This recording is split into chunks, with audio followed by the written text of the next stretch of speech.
Kalau saya cakap harga mahal ni, tunggu dulu lah. Mesti saya kena tiau sekarang. Betul tak? Sebab tu saya cakap memanglah mahal sekarang. Tapi dia akan jadi murah beberapa tahun akan datang. Kita beli emas sekarang, hari ni bukan nak jual bulan depan. Sekurang-kurangnya 2 tahun ke atas. Jadi, berapa pun harga, beli sajalah.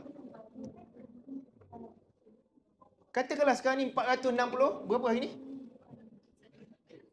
461, tuan-puan beli. Minggu depan turun 450, tuan-puan akan menyesal. Kenapa beli 461? Tuan-puan akan menyesal.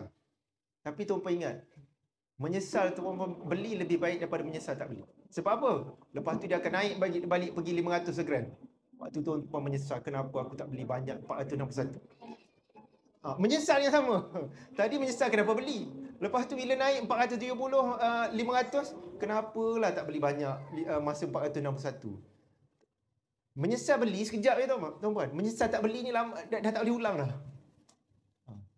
Menyesal beli ni sekejap je. Allah, harga emas turun. Jadi sebab tu tuan-puan beli, tuan-puan jangan tengok harga. Yang penting berapa keping emas yang tuan-puan ada. Kalau tuan-puan rajin tengok video-video saya yang lama tahun 2018, tuan-puan akan dapati saya akan cakap perkara yang sama je. Tahun 2018, orang takut harga emas 180 segram. Boleh beli ke? Dah mahal ni. Saya cakap, ya mahal sekarang. Murah beberapa tahun akan datang.